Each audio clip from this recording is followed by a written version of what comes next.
দেশের গণতান্ত্রিক জনগণ আশা করে এই জাদুঘর কোনো একটি দল, গোষ্ঠী বা ব্যক্তির একক রাজনৈতিক ভাষ্য প্রতিষ্ঠার স্থান হবে না।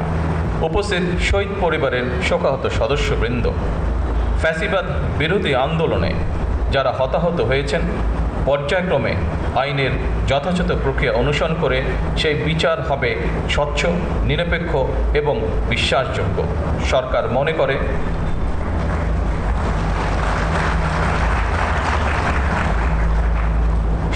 মনে করে আইনের শাসন নিশ্চিত করার জন্যই প্রতিটি অপরাধের বিচার হওয়া অত্যন্ত জরুরি। বিগত 17 বছর এবং জুলাই আন্দোলনে যে মানুষগুলো শহীদ হয়েছেন, গুম খুনের শিকার হয়েছেন, সরকার সিদ্ধান্ত গ্রহণ করেছে তাদের নামে তাদের এলাকায় যে কোনো একটি প্রতিষ্ঠানের নামকরণ করা হবে ইনশাআল্লাহ। দেশের গণতান্ত্রিক জনগণ আশা করে এই জাদুঘর কোনো একটি দল, গোষ্ঠী বা ব্যক্তির একক রাজনৈতিক ভাষ্য প্রতিষ্ঠার স্থান হবে না। কারণ 2024 সালের গণ অভ্যুত্থান কোনো একক ব্যক্তি, গোষ্ঠী কিংবা দলের নয়।